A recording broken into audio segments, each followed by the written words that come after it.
Ich dachte, ich bin ziemlich sicher unterwegs, aber vor etwa einer Woche wurde ein Paper veröffentlicht, das ich nicht ignorieren kann. Und ernsthaft Leute, ihr könnt damit wirklich vermutlich einige meiner Passwörter rausfinden. Lasst mich das ganz kurz erklären.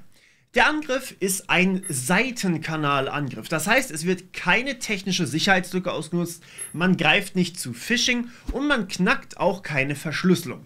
Bei einem Seitenkanalangriff wird eine Informationsquelle genutzt, die nicht bedacht wurde. Der Keycrock zum Beispiel ist ein klassischer Seitenkanalangriff. Ich kann meine Passwörter noch so gut sichern, noch so gut serverseitig hashen und die beste Verschlüsselung auf dem Transportweg nutzen. Der Keycrock ist einfach ein USB, der zwischen Tastatur und Rechner eingesteckt wird und einfach alles mitliest, was ich tippe. Ein klassischer Keylogger eben. Seitenkanalangriffe sind eigentlich meist echt langweilig, aber halt gut durchdacht und sie funktionieren. Zum Beispiel Tastatureingaben abfangen, Bildschirme mitlesen. Simpel, aber sehr effektiv. Und genauso ist das hier übrigens auch. Naja, effektiv zumindest. Simpel, das überlasse ich mal euch zu beurteilen. Die Forscher haben eine KI trainiert, die anhand der Töne der Tastenanschläge einer Tastatur weiß, was eingegeben wurde. Und das Ganze lief über eine einfache Online-Konferenz, also eigentlich ziemlich schlechte Audioqualität. Und ja, das Paper ist ziemlich sicher seriös. Klar gibt es immer wieder eine gewisse Unsicherheit. K99. Warte. Aber es scheint legit. Das Paper stammt von Joshua Harrison von der Durham University, Ehsan Tourani von der University of Surrey und Mariam Mernishat von der Royal Holloway University of London. Die letzten beiden sind übrigens Dozenten für Cybersecurity und es ist alles andere als ihr erstes Paper. Und natürlich ist das Paper unten in der Beschreibung verlinkt. Ich saug mir das ja hier alles nicht aus den Fingern, auch wenn sich manchmal meine Videos nach Black Mirror featuring Cyberpunk 2077 anhören. Okay, ganz kurz bevor wir anfangen, folgt mir auch noch ganz kurz auf Instagram, wenn ihr das habt. Ich poste dort in letzter Zeit in den Stories immer wieder sehr interessante Dinge, die ich nicht alle einfach in Videos verarbeiten kann, weil es einfach zu viel geworden ist. Aber solche Banger wie dieses Paper hier muss ich natürlich vorstellen. Okay, also, wie kann ich damit jetzt selber angegriffen werden? Naja, ich habe mehr als 2000 Tutorials aufgenommen, die ihr hier auf YouTube findet oder auf meiner Bootstrap Academy. In diesen mehr als 2000 Tutorials habe ich natürlich auch getippt. Surprise Pikachu Face, ich weiß. Aber darunter waren natürlich auch einige Passwörter, beispielsweise von meinem Betriebssystem. Und man kann die Tastenanschläge in meinen Videos natürlich hören. Was jetzt also die Forscher gemacht haben, könnt ihr theoretisch nachmachen.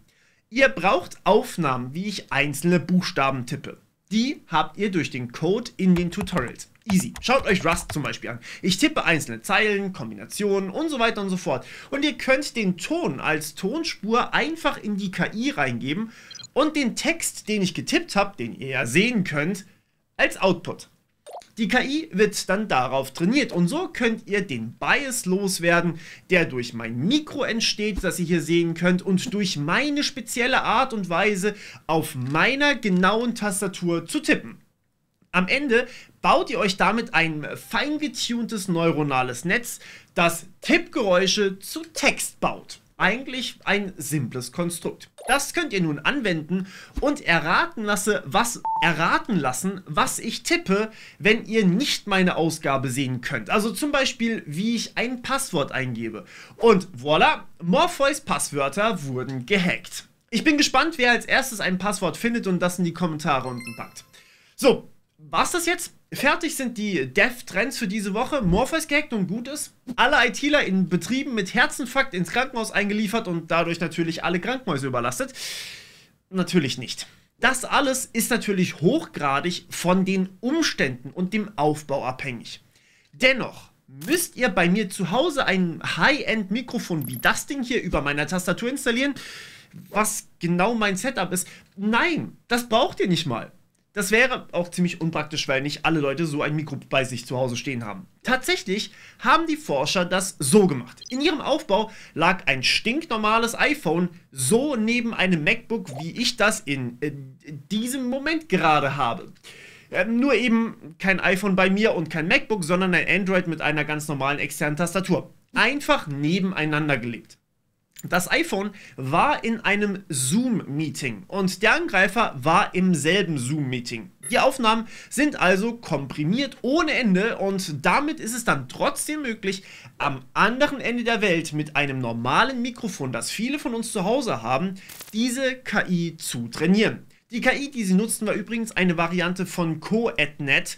CoAdNet ist ein sehr spannendes Netz. Es ist ein neuronales Netz, das einen Aufmerksamkeitsmechanismus, wie er auch bei Transformer-Netzen wie GPT-4 zum Einsatz kommt, mit Convolution-Schichten, die bei Bilderkennung sehr, sehr viel genutzt werden, vereint. Also Aufmerksamkeit und Platzsparen in einem. Convolution und Attention. Richtig geile Kombi, aber Thema für ein anderes Video und damit ein Grund zum Abonnieren. Und ehrlich gesagt ist das Ganze auch schon seit 2021 bekannt. Die Forscher haben also dieses neuronale Netz genommen und es zweckentfremdet, wie das in der Security ja sehr häufig gemacht wird. Sie haben es mit Tonaufnahmen für Tastenanschläge gefüttert und nein, man hatte auch keine Millionen Buchstaben Trainingsdaten. Lediglich 25 Mal wurde jede Taste getippt. Das ist kein besonders großer Datensatz. Das kann ich definitiv in einer einzigen Zoom-Session erreichen, wenn ich euch Python beibringe. Habe ich erwähnt, dass es bei der Academy auch Webinare gibt?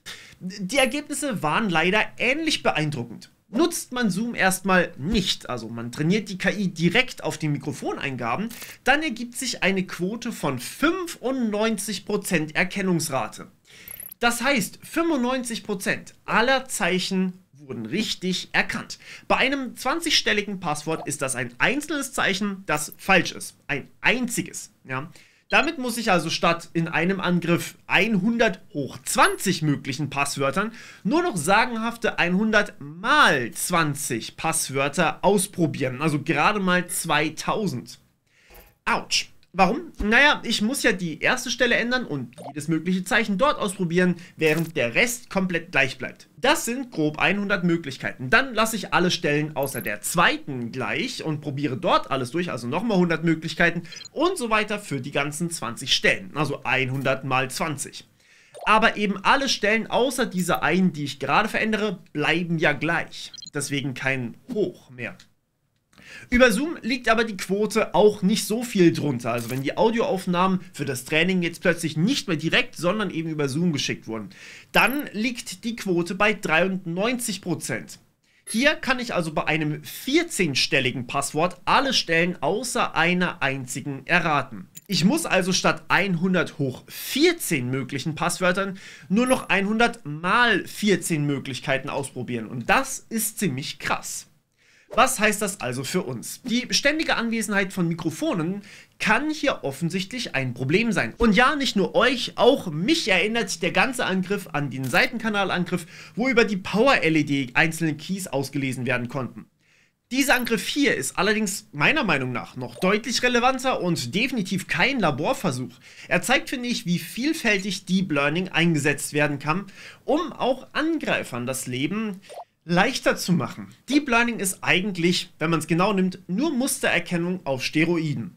Wir hinterlassen aber als Menschen eben überall Muster, wo wir sind. Die Art, wie wir tippen, die Art, wie wir denken, wie wir Passwörter wählen, unser gesamtes Verhalten, alles ist voller Muster. Und diese Muster kann ein Deep Learning Algorithmus eben lernen und lesen, wie wir die Kommentare von YouTube-Videos. Und trotzdem sage ich euch, das Ganze ist halt weniger tragisch, als ihr vielleicht denkt. Und es gibt einen Grund, warum ich dieses Skript hier schreiben kann und konnte, ohne vorher in Panik zu verfallen. Ihr müsst bedenken, was genau tippen wir, das gehört werden kann? In meinen Videos vielleicht das Passwort vom System. Das bringt euch aber erstmal wenig. Erstens habe ich das System seither geändert und zweitens müsst ihr euch hier bei mir befinden, bevor ihr irgendwas damit anfangen könnt. Naja, das Passwort von meinem Google-Account vielleicht. Selbst das bringt euch rein gar nichts, denn ich habe mittlerweile MFA auf jedem Konto, das ich online verwende. Und das ist unterstützt. Danke Spotify. Noch viel mehr. Ich tippe aber eigentlich auch fast kein einzelnes Passwort mehr ein, mit dem man irgendwas online anfangen kann. Passwörter werden bei mir im Passwortmanager gespeichert und für jedes Online-Konto kommt dann noch 2FA oder sogar ein Security Key dazu. Das reine Verwenden von Passwörtern ist als Sicherheitsmaßnahme einfach mittlerweile veraltet und wird zunehmend ersetzt durch moderne Alternativen für jeden Online-Account, der wichtig ist. Google, GitHub, Apple, Microsoft und so weiter haben alle ihre eigenen ID-Systeme, die besser gesichert sind als eure Pornosammlung. Und mit diesen Accounts kann man sich bei anderen Diensten auch anmelden. Also, was ist es, warum dieses Paper mir wirklich Angst macht? Der Missbrauch nicht durch Leute in Zoom-Sessions, sondern der Missbrauch, der von ungewollten Zuhörern ausgeht. Ich habe auf meinem anderen Kanal darüber berichtet, wie es sich manche Apps, darunter auch TikTok, rausnehmen oder rausgenommen haben, einfach mal den Ton einzuschalten und mitzuhören. Das wird so nicht mehr gemacht bei TikTok, aber manche Apps können das noch immer. Und vor allem Malware-Apps übrigens. Und ja, natürlich kann ich in den Settings die Rechte entfernen. Da sollte man ohnehin regelmäßig durchschauen, was man wegnehmen kann. Aber spätestens der Staatstrojaner oder staatliche Hacker können so mit einem infizierten Smartphone nicht mehr nur Gespräche belauschen, sondern auch Nachrichten, die getippt werden, analysieren und vielleicht transkribieren. Wenn ein Mikro im Raum ist, das muss ja nicht mal euer Smartphone sein, das kann auch eine Alexa sein, dann besteht die Gefahr, dass es mithört und diese Daten überträgt und dass die irgendwo gespeichert werden und vielleicht abhanden kommen. Und ich habe einfach zu häufig zu passende Empfehlungen von Werbung oder auch Google News Artikel, wenn das Android, das hier rumliegt, etwas aufgeschnappt hat. Und vielleicht ist das auch nur mein Cyberpunk geprägtes und mit einem Bias belastetes Gehirn, das einfach nicht so logisch denken kann wie manche Maschinen. Aber trotzdem ist das der Grund, warum mir das Paper Angst macht.